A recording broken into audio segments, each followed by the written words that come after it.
So beginning in 2016, LeadingAge will be guided by a new chair, and I'm pleased to invite Kathryn Roberts to the stage to be installed as the next chair of LeadingAge.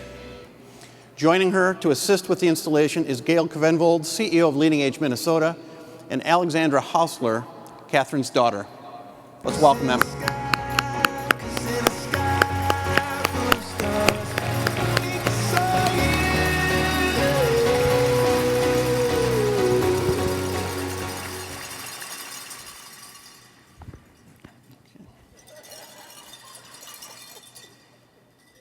Kathryn, you have answered the call to leadership by the membership of LeadingAge. It's a high call and a sacred call to give your very best. Please repeat after me. I, Kathryn Roberts, I, Kathryn Roberts, do solemnly pledge to fulfill my duties as Chair of the Board of Directors of LeadingAge as Chair of the Board of Directors of LeadingAge to the best of my ability, with diligence and with concern, for all members and the persons we serve. By the privilege granted me, I now affirm you as Chair of LeadingAge. Will you, the members of LeadingAge, pledge your support, encouragement, and assistance to your newly installed chair as she provides leadership and direction in the fulfillment of our mission? If yes, please stand and signify your commitment with your applause.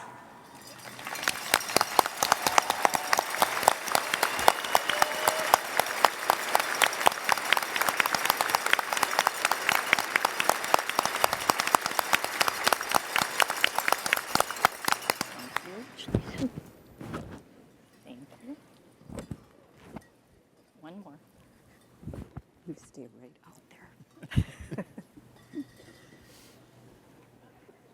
Okay, thank you, Minnesota. That was nice. Today, I'm honored to assume the role of board chair, a job made so much easier since I'm following in the very competent footsteps of Dave Game. Dave, thank you for your outstanding work, for your friendship, and for your steadfast commitment to LeadingAge.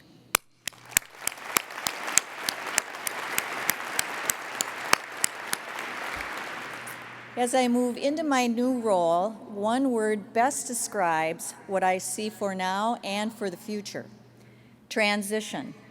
Transition washing over us, testing us, daring us to be bold, to be relevant, to meet the market where it is, rather than where we wish it was. It's a good time to remember that our name is our mission. We are LeadingAge, and leadership supports transition. We have our own organizational transitions here at LeadingAge, but they pale in comparison to the changes we're facing in our markets. I think I can safely say, forget about stability. For me, that's not daunting. It's energizing. I will be on this stage and in this board chair role for a very brief period of time. But I promise you this: no matter what challenges we face, I will take them on with all my energy. As an organization, one of LeadingAge's biggest transitions is saying goodbye to Larry Minix, who's been our remarkable leader for the past 15 years. Larry, as I've told him many times, is a charismatic megavertebrate.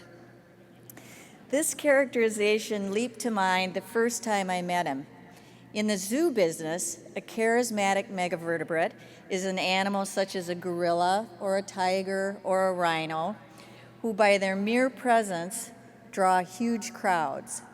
They have a magnetic quality that attracts people. They inspire joy and awe, as does Larry.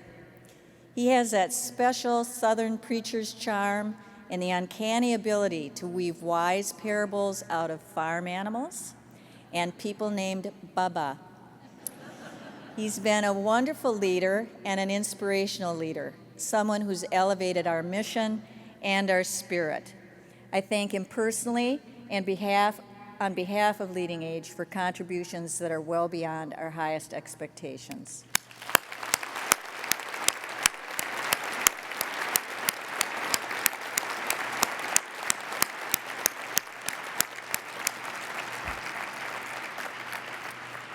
But we must transition. In just a few minutes, our new CEO will walk on this stage and we will start a new chapter and celebrate the possibilities. Katie Smith Sloan will not sound like Larry, but she will carry forward the strong mission and values that anchor us during this transition. Inside LeadingAge, we're in a very good place. But outside, in the world of aging services, we have all sorts of commotion to deal with. Those baby boomers we've been anticipating are finally arriving in our market space. The aging baby boomers have in fact aged. I wonder, are we really prepared for their new ways of thinking? So let's talk about their thinking. They are telling us, reminiscent of the 1960s, that they have little use for the institutions we have built. They are telling us that home is the new nursing home. They're telling us that they would like to be assisted in living at home rather than in assisted living. Is that a problem for a profession largely built with bricks and mortar? I would call it a necessary transition. My company runs nursing homes and assisted living communities, but our strategic plan calls for building our home care business as fast as we possibly can. If home is where people want to be, we plan to meet them there. I don't think baby boomers are going to change their minds. For LeadingAge to lead, we need to listen carefully. Transition is upon us. We need to be bold, brave, and realistic. We need to have confidence that as our world shifts in radically different ways, we can keep leading the discussion. We've been pushing aggressively to change how aging is viewed, and we're succeeding. And ironically, that's why we're facing so much transition. This can be scary, having to upend our fundamental business models. But here we can take some advice from General Eric Shinesky, who was fond of telling his commanders, if you don't like change, you're going to like irrelevance even less. We have begun. We are starting to create dementia-friendly communities where people with Alzheimer's can safely live in their neighborhoods, as well as with their families. We're starting to create age-friendly communities where older people can more easily access the services they need on their own. In short, we're starting to solve problems for aging citizens right where they live. So where does that lead us? I hope it leaves us at the head of the table. That is where I want us to be, leading the charge to change our communities and change our country, regardless of the equity we have in bricks and mortar. We need to lead the charge to end ageist thought. We need to break down boundaries. As nonprofits, we are largely driven by mission, not money.